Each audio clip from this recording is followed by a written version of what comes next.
the funeral home shooting. Oh yeah, y'all heard about that? Yeah, that was bugged out. Yeah, that crazy. That was had, super bugged out. 14 people. That's wild. I mean, the deal is like, the news keep playing that joint over and over again. Like this is the only thing that's happening in our community, and that's not right. Exactly. Tired of that all day. It was some comedy in all of this because people was marking themselves safe on Facebook like they was. Oh yeah, I saw that this there. morning. Like, yo, are you really not safe? Or you just doing that just for, the cloud of it? I had posted on Twitter that because I was reading an article earlier today, like about the shooting at the funeral home. Yeah. And I read that like multiple people said that they had, like people interviewed said that they had reached out to Chicago PD saying, hey, like, oh yeah, I did see that, yeah. This is about to happen, like at this funeral. And so CPD sent like one car, a squad car, right? One squad car. And so I had posted on Twitter, like, what would it have looked like if CPD had responded to the threat toward that funeral the way they responded to the threat toward that Columbus statue? Oh, right. Right? Like, when they got wind that protesters were trying to take down the Columbus statue, like, they were out there. Yeah. But they get wind of, like, this big risk to Black lives on the South Side. They send one squad car. They don't and then care all these people get shot up. Yeah. What was like 5 people died? It was like 5 people. I don't know the fallout. Yeah.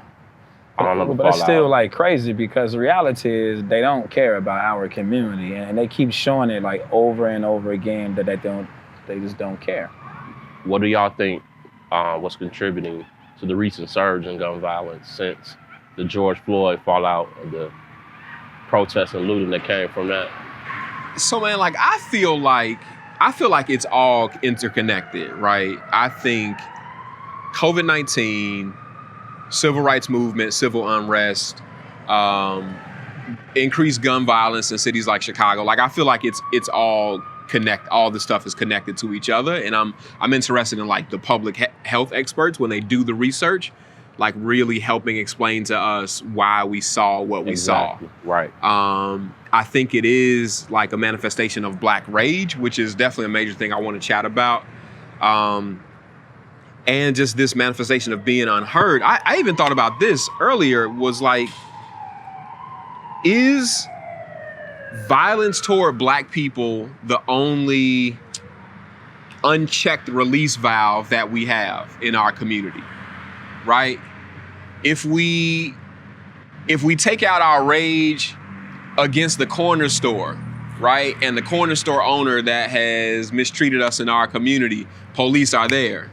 If we take out our rage on some strip mall in a community, police are there. Like, if we even take out rage like against the police, like we see like how hard the hammer comes down against that.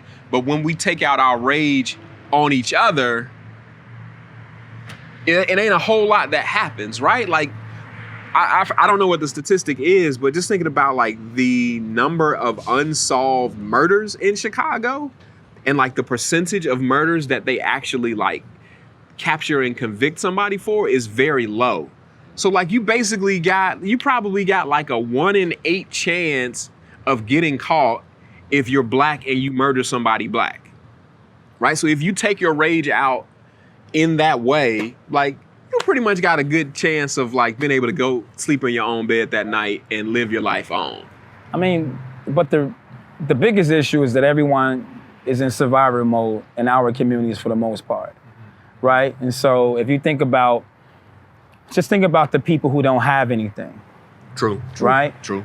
The most powerful people are the most powerless people, right? Like the ones that should be speaking up, the ones that should be talking about, hey, yo, my vote matters, are the ones who are living in poverty. They're underemployed. So what we always say when we don't want to mess with the landlord because we owe 2 months of rent, I'm gonna get out the way, you know? I ain't gonna spark nothing because I owe him. So you don't ask him to cut your grass. You don't say, fix this knob, fix this handle. So you ain't gonna vote either. You ain't gonna care about the judges in your district, right? Because all you care about is survival. I just wanna eat, make my money, and get out the way. Yup. Yup. Right? Yup. That's a good point. That's like the biggest problem in our community. Everybody wants to get out the way because everybody's trying to survive. Yeah. But they've been gaslighting our community for a long time and they know it. Yeah. Yeah. Right? And so I'm frustrated with that because you gaslight us and then you put us on TV. Either you're killing us or you're showing the ugly parts of us, but you're not showing the beautiful parts. Yeah. That's the problem. Yeah. Everything you're seeing is symptoms of poverty, and poverty is violent. Yeah. Right? Yeah. Yeah. If we would have gotten the news coverage of the people the morning after the looting, I know. The footage of people who got their own brooms, Yep. dustpans, Coming together, trash bags, and went out and cleaned up their neighborhood. Somebody else's business, Yep. but their neighborhood. You know what I'm saying? Like, they were out there before store owners were even out there cleaning their stuff out, cleaning up the neighborhood, right? Store owners might have been tending to their particular storefront, making sure that got boarded up. But that lot out there, that street out there, the people of the south side of Chicago got out there and did that, and that didn't make news. Nope.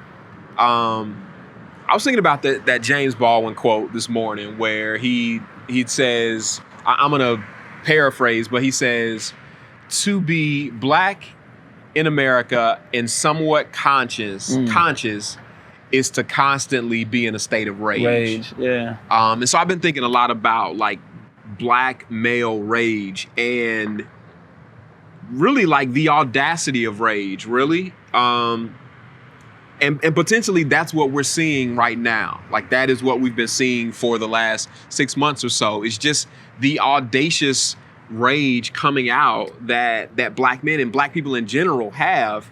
And I think it is because we are so often viewed as subhuman. Right. Our rage isn't analyzed, right? Like when a baby cries, we don't think, oh, that's just what babies do. They cry. Like there is something that is the issue that baby wants to have addressed.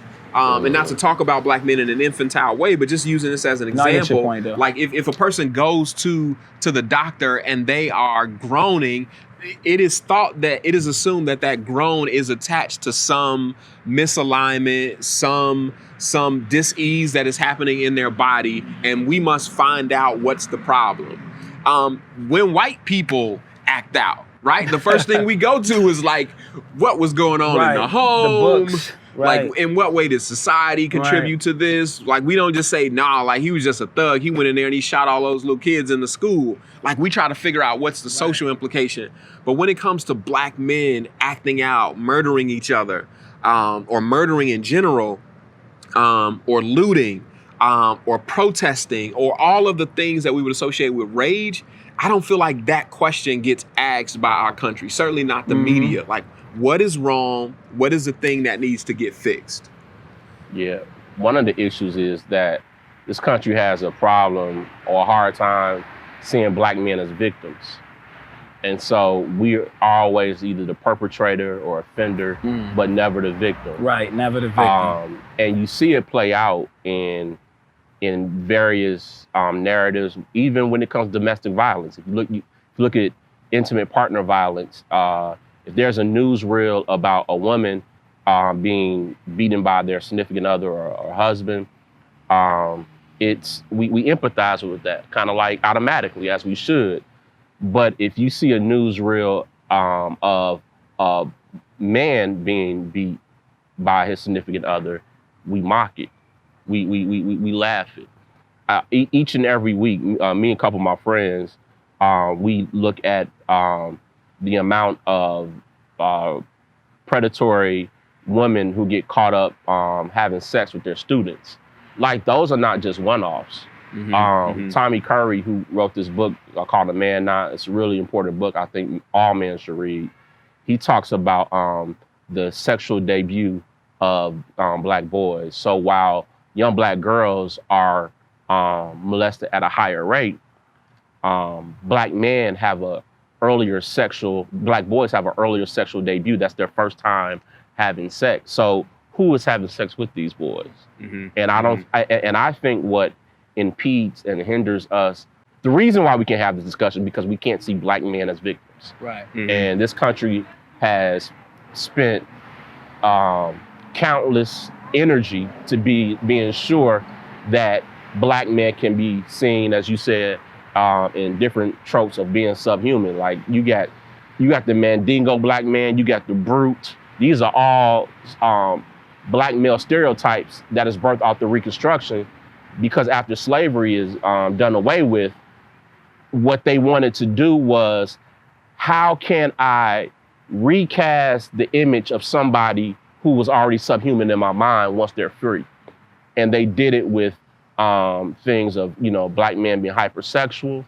Emmett Till's case is like a textbook example of how a white woman's claim that she felt that he looked at her at a sexual manner led to his death.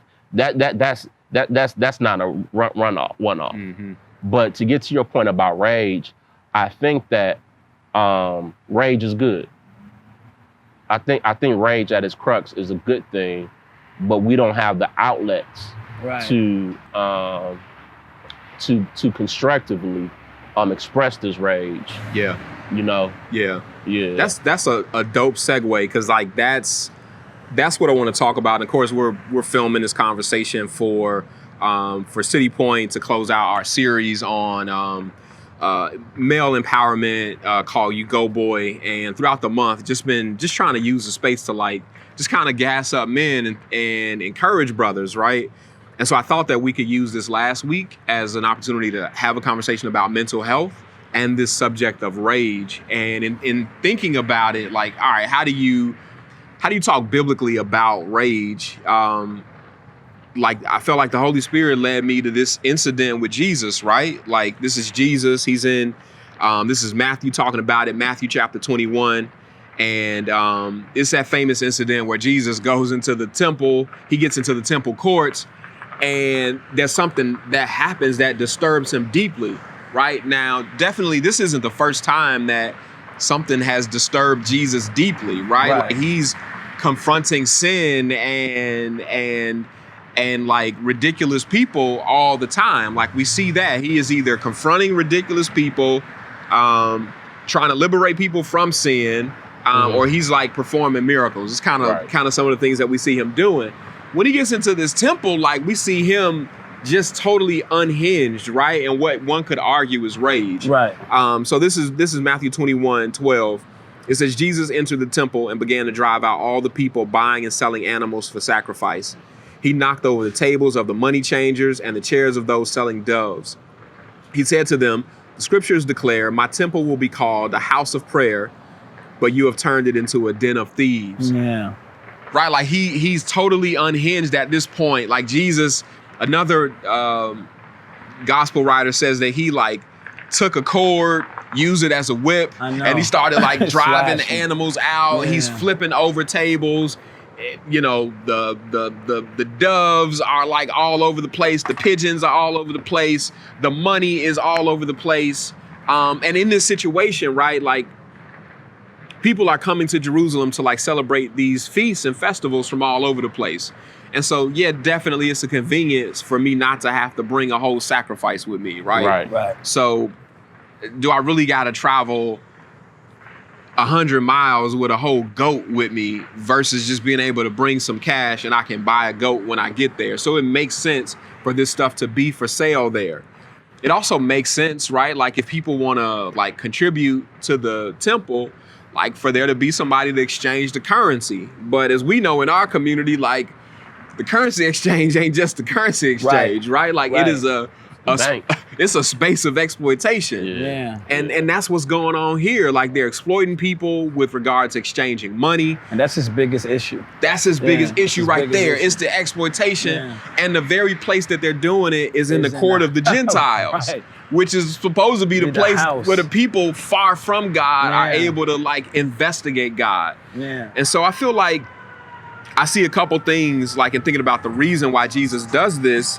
So this idea that I see in the text, that some tables deserve to be flipped over rather than sat at. Right. Like, we talk a lot about like, man, it's time for us to have our seat at the table. We need to have a seat at the table. But like, one reality that I see here in like Jesus having this audacious rage is that this reality that every table ain't meant to be sat at. That's true. Some tables just need to be flipped over. Right. And so yeah, man, we just love to get you guys thoughts there. Well, the first thing I think about, I don't like the words civil unrest. Mm-hmm. That's microaggressive, right? It's an uprising. We are tired.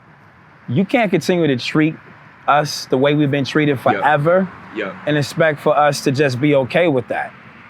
Like the killing of George Floyd is no different than them burning our ancestors alive in front of a huge crowd. Yeah. So you triggered us as a community. So here's the thing that's going on. So we're in the house for 3 months. We're not getting paid. Our children at home. So now we're managing 5 different emotions in one house, right? And then you trigger us as a community about killing. Not 1, not 2, not 3, multiple deaths doing this whole thing, right? And then you call it civil unrest. No, I'm tired, right? So the table that has to be flipped over in this scenario is, I'm tired of you putting this table on top of me and telling me I can't eat from it. I don't deserve it. Yeah. So the flag is for liberty and justice for all, right? No, it ain't. What are you gonna do for us?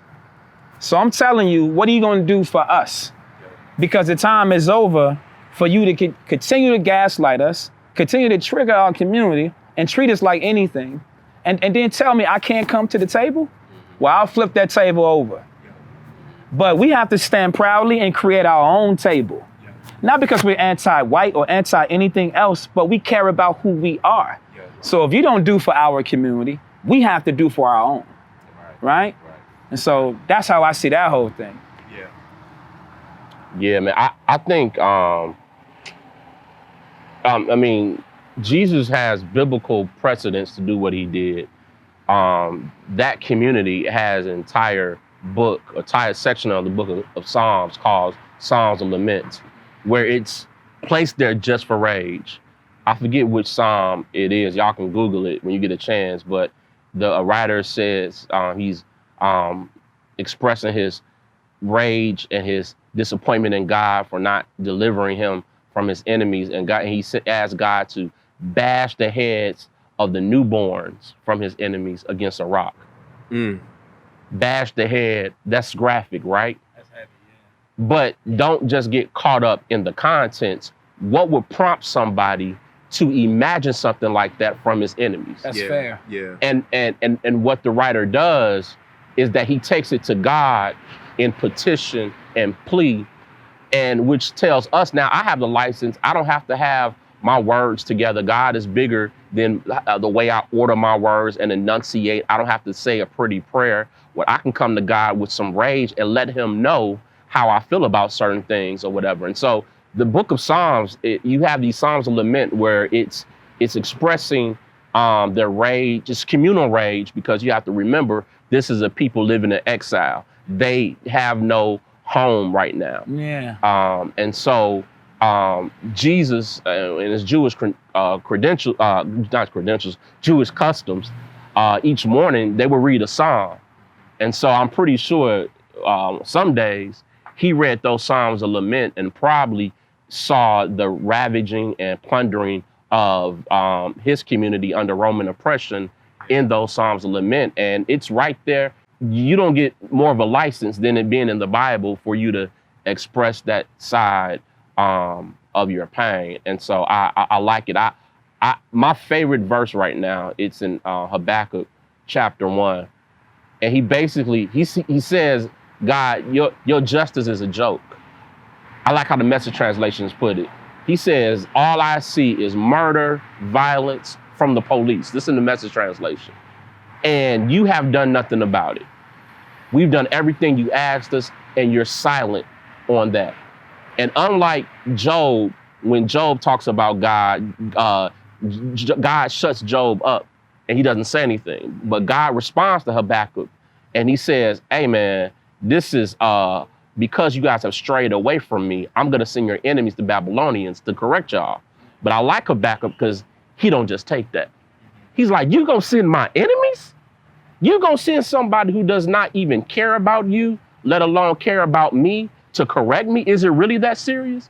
And so now we see this play in our community because you have some people who will say things like, if my people will turn from their wicked ways. You see that verse expressed when we talk about interracial violence. And if we can just correct our ways, God will heal our land. But we've been living under injustice and oppression for 400 years. Are we really the problem? Exactly. Are we really the problem? But Habakkuk does not let God out the hook. And he says, no, you can't do it this way. That's a good challenge. Yeah. I mean, long story short, God does not honor his retort, but I appreciate, and that gives a space for rage. Yeah. Y'all both mentioned on how COVID has caused a multitude of other issues or whatever. It's like my professor, he calls it on Facebook, he called it the trifecta of trials. He called it, we live in a pandemic, racial tension, and economic calamity. Yeah. A trifecta of trials. Yeah. Like we need to start talking about racism as a public health issue. Yeah. Like this, It is. because with this pandemic, with police brutality, with interracial violence, it's revealing that race is a public health issue. I mean, number one, just from a medical standpoint, Black people live in neighborhoods with higher asthma rates. Yeah. You know what I'm saying? Our lack of healthcare coverage makes us more susceptible to things like high blood pressure, strokes, and whatnot. Right. So just from a medical standpoint, That's a good point. but even from but I'm making a sociological case as well, that this is a public health crisis. It is. And how do we deal with it? My man from Cure Violence, he's a psychologist. He says what's happening in the hood is that the kids are traumatized. Mm-hmm. And they become desensitized at an early stage in life because they've seen so much trauma. Mm-hmm. Yeah. And so it makes it easier for them to respond to conflict in a way that you and I wouldn't do, because we may not be as traumatized as those guys. I mean, they live like on a wartime footing, you know? I'm thinking about, let's go back 6 months. The moment that we found out that Kobe's plane went down, like what that did to us. What? You know what I'm saying? Like the I'm weight, still breathing. the weight and the devastation of that. Bro. You fast forward 90 days from there, Yeah. and death had become like a layup. Yep. Like it was Over not, it was just and like, over oh, again. so-and-so died. Oh yeah, like a pastor from the South Side died of COVID. Oh, this person died. Oh, one of my neighbor's parents died. Like it was just like death, to the point where at some point later, when this is over, I feel like I'm gonna have to stop and try to recount who actually died during this season. Yeah. Because all of the normal mourning that I would do over people's death, I just didn't do. It was just normal. Yeah. And I think about how just in this short time period, death has become normalized to the typical American.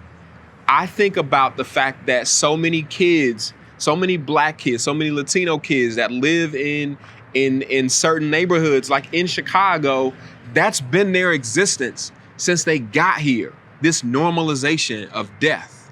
And if this can happen to us in such a short period of time, and we can see how problematic it is, and they're now talking about like, let's give free mental health access to everybody.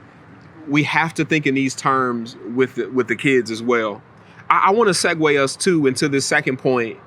So Dr. William Barber, he talks about the need for a third Reconstruction. Right, that the argument is that he makes is first Reconstruction is kind of the commonly known Reconstruction that happens after the Civil War. Second Reconstruction is what happens during the Civil Rights Movement, the passage of the Civil Rights Act, the Voting Rights Act, those things. He argues that we need now a third Reconstruction, right, because of the white lash that has happened in our country in response to the gains made during the Civil Rights Movement. What I love, and even kind of dovetail with that, is like these pushes by activists to move away from reform and into actual like restructuring, right? Like tearing the whole thing down. And so this is the second thing that I see in the text, right?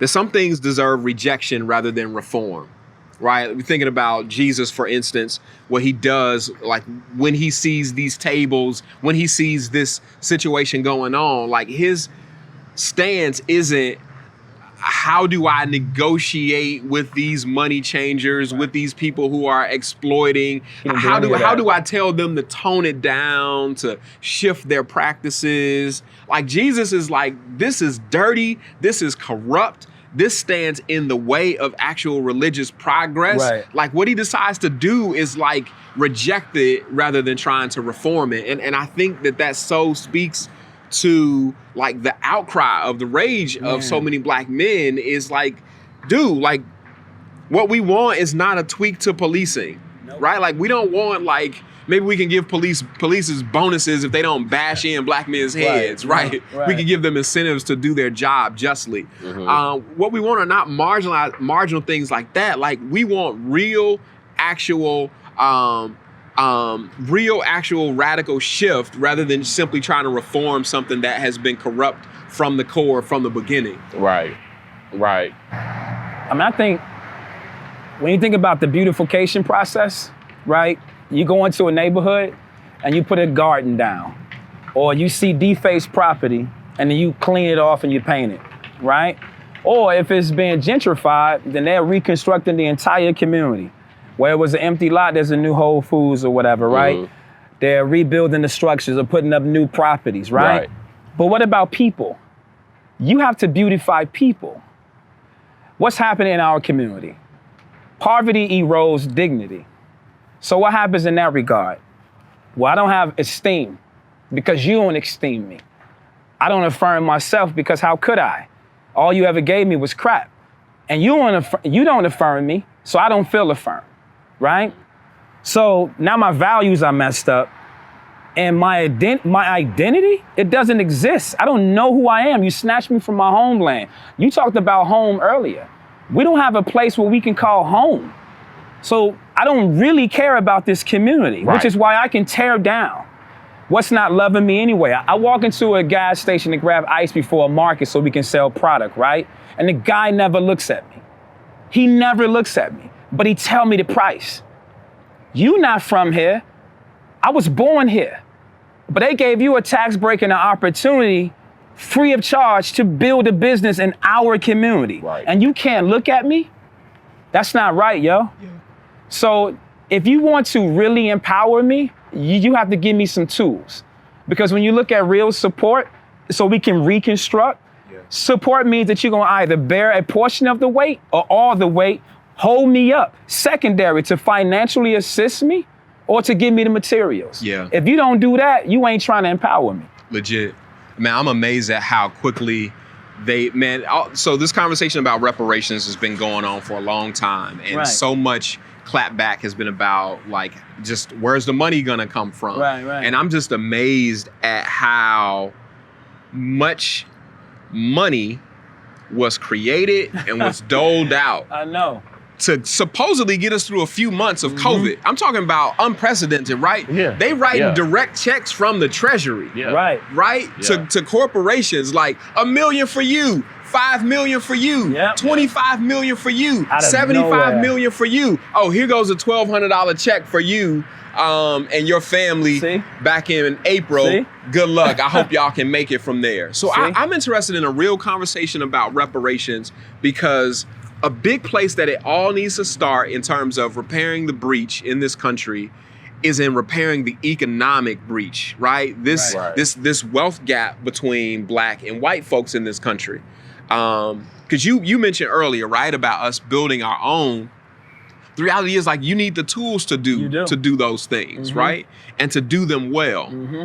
So I am believing God that Joe Biden is going to be our next president. But I'm also holding Joe's feet to the fire is like reparations needs to happen within these 4 years.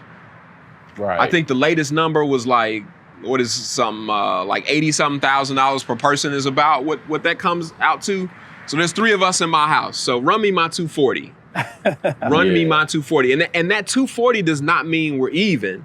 It doesn't. That 240 means that you have now That's a start. you have now paid me recompense for the damage that you have done. Right? It's like if I, driving home drunk one night and I run into your garage, right? Like I owe you money to rebuild that thing. Right. But the fact that I did that, or let's say I ran into the side of your house, right? Like next to your kid's bedroom, I can pay you the money to repair that corner of your house, but the money can't repair the traumatic damage that I did to your kids who in the middle of their sleep got woken up by my drunk behind crashing into the side of their house. Exactly. So that money is a start, but there's also much more that needs to be done. So run us a check.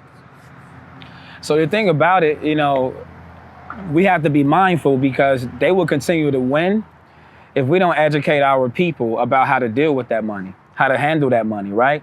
Because if I get somebody who never understood financial literacy and I give them 80 grand, that goes another way, right? And so we gotta be mindful about that. I'm talking to us about that. Still run us the checks, but we have to be mindful that we have to educate our people. Absolutely. That's really important too. Yeah, because the exploiters will come Exactly. trying to sell us a bill of goods. Exactly. Yeah. So let me drop this last point, man, because I know y'all got to get out of here. But the third thing that I see in this text is that it is okay to be enraged at exploitation. So thinking about like all the other like sins that Jesus confronts, like why is it that he reacts so differently to this one? And I wonder if it is something about this exploitative aspect of it and its connection to religion, right? Like the institution. And so I see, if nothing else in the text, that it is okay to be enraged when you see exploitation happening, whether it is exploitation happening to you, against people you love, exploitation happening anywhere in the world. Like those are legitimate things for the people of God and for godly people to like legitimately be enraged about, and to not think that there's something unnatural or sinful that is going on in me that I am incensed and enraged at what's happening. I mean, Jesus was mad because they was robbing people in the house of God, right? Exactly. That's a problem. Exactly. Right, you're taking from the people. You said it earlier that this is the place where people come to investigate God, right? Yep. So this is a refuge. The audacity with that. Not caring about the people welfare, the people well-being. And so he's mad because you're taking from the people in the place where they come to see my Father, our Father. Yeah. This is counterproductive. And this actually causes more harm. Yeah. Right? So he had to shut that down. There was no negotiation for that. So when you think about now, it's like there's no negotiating. We did that. How many times have we asked for civil rights? We matter. But you're not listening to that. And so you get mad at us for acting out enraged, anger. Yeah. Well, we're angry. You can't keep beating us, taking from us, stealing from us. When you look at the currency exchange, it says it's like $40,000 a year that you will be paying in fees. Right? That's crazy.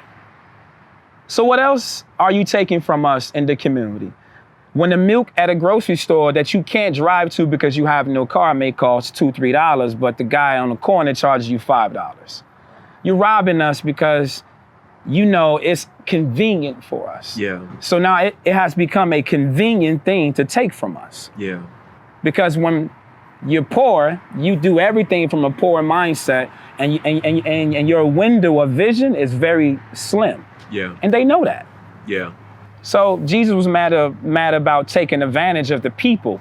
And you gonna do it in my house? Right? Exactly. Yeah. That was a problem. Yo, so that's our time, man. I appreciate you brothers for hanging out, for being willing to do this thing and Thanks for chopping it having up us, with man. me. I just for want to having close by saying, like, to the brothers that are watching, that have been checking this thing out, just know that I get it, these brothers get it, Jesus gets it. The fact that you are enraged or in a constant state of rage because of like what you are seeing happen to your community, what is happening even to your black body and the constant threat that it is in, man, know that we hear you. Jesus hears you. He understands exactly where you are. Know that your rage is justified, but also know that not only do we have justified rage, but we also have justified solution orientation to step up, to stand up, and continue to fight to resolve our challenges that we face in this country. Know that I love y'all, and that's the end of that. Peace.